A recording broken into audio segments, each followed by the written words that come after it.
Imagine um mundo onde só existisse amarelo e azul. Com isso, todas as outras cores não existiriam ou não seriam consideradas. É como acontece hoje em dia, onde a gente divide por masculino e feminino. E todas as outras cores do nosso espectro de sexualidade são colocadas como masculino e feminino, independente da forma como elas se apresentam. A contrassexualidade vem de encontro a essa ideia, vem discutir o porquê de que o masculino e o feminino são as únicas sexualidades consideradas. Por que a gente não considera o resto dos espectros, o resto dos erros de fabricação? E por causa disso, a contrassexualidade coloca o ser humano como não pessoas definidas pelos seus genitais, mas sim como corpos falantes, que têm a capacidade de se definir e redefinir durante o percurso de sua vida. Essa teoria, que foi desenvolvida por Beatriz Preciado no Manifesto Contrassexual, tenta abrir os nossos olhos para como a sociedade é extremamente falocêntrica e como ela considera o centro de poder e se baseia tudo dentro do pênis. E ela discute sobre como o ânus seria, na verdade, a nossa zona erógena universal, porque é a zona que todos os corpos têm, independente de suas regiões genitais, e como a criação do dildo seria a melhor forma de se responder ao poder opressor do patriarcado, porque com o dildo você tem um objeto que é melhor do que o que você esperava do original, que pode ter qualquer forma, qualquer textura, que pode ser da forma que você espera, que pode alcançar o falo verdadeiro, que, diferentemente do pênis, nunca alcança esse falo, né? A nossa proposta com esse trabalho foi de analisar essa história do sexo dentro de um contexto contrassexual, ver o que a contrassexualidade vê nessa história, o que prova nessa história de que a contrassexualidade é uma coisa que está certa nos seus argumentos, sabe? E com a nossa pesquisa a gente acredita que alcançou isso.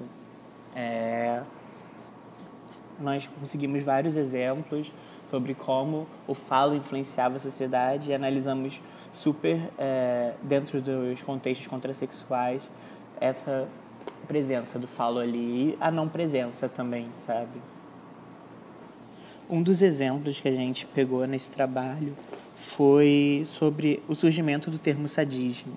que vem com o Marquês de Sade e as experiências e escritos dele, em meados do século XVIII, que sempre valorizavam o possuidor de pênis como figura de poder e desumanizava todos os outros corpos, glamorizando violência, parafilia, relações de poder desiguais e sempre colocando o homem nobre como protagonista dessa situação. É importante pensar que Sade, mesmo se utilizando de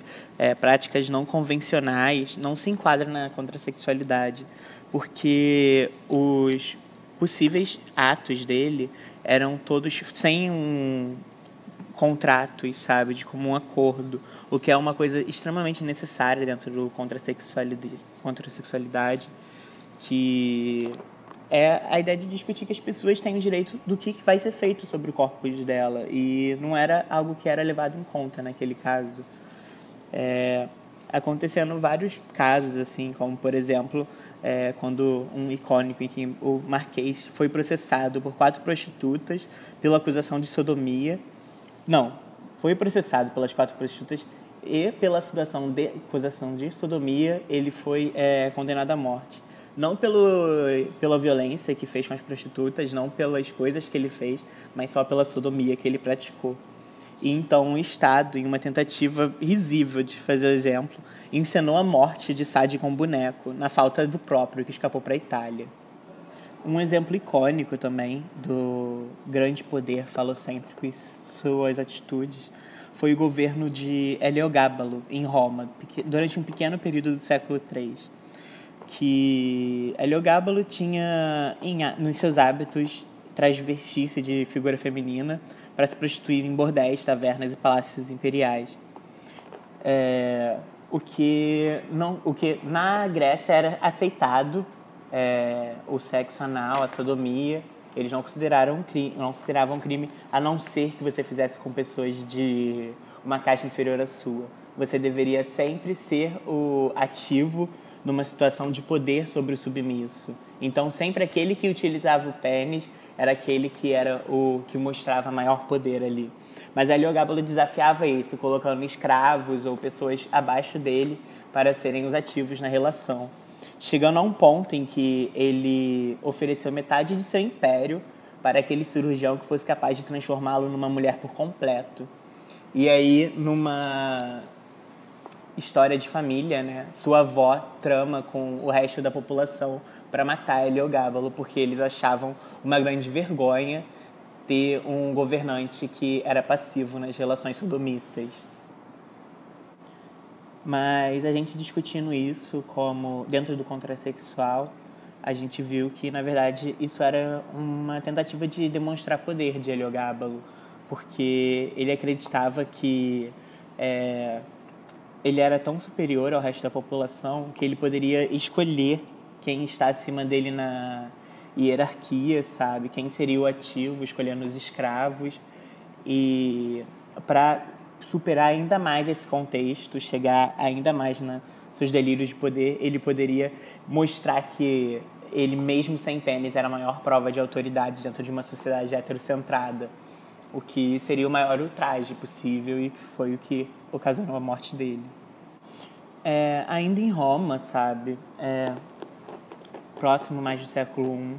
houve também o imperador Nero, que a história conta que assassinou sua esposa grávida a chutes.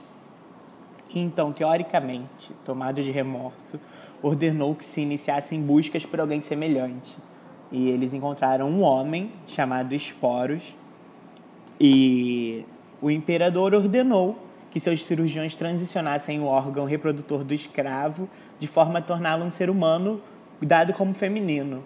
demonstrando assim uma literal castração dos benefícios que Esporo poderia usufruir na posição de homem,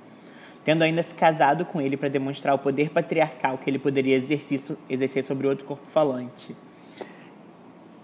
A contrassexualidade defende a possibilidade de você mudar o seu corpo, mas também como ela defende que as pessoas façam isso dentro de um contrato consigo mesmo, nunca tendo o Estado ou o pênis como figura central de um relacionamento, o ato de transformação de Esporo foi, na verdade, um ato de barbaridade, não um ato contrassexual, porque não era de comum acordo, não era o que ele esperava. Ele simplesmente foi pego e, como na condição de escravo, foi transformado em uma figura que era dita como uma mulher. Uma outra forma de se mostrar como a sociedade é totalmente relacionada ao falo é a presença de incontáveis exemplos de relacionamentos de homens com homens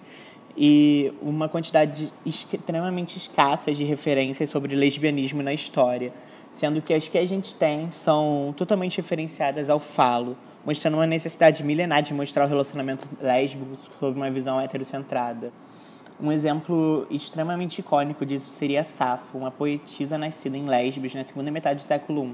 que teve constantemente durante a história um apagamento de sua sexualidade, com a censura de seus textos e até mesmo a heterossexualização de seus poemas, havendo uma troca dos pronomes masculinos por femininos dentro deles, e resultando que de seus 9 livros apenas um poema e alguns fragmentos de outros chegassem até a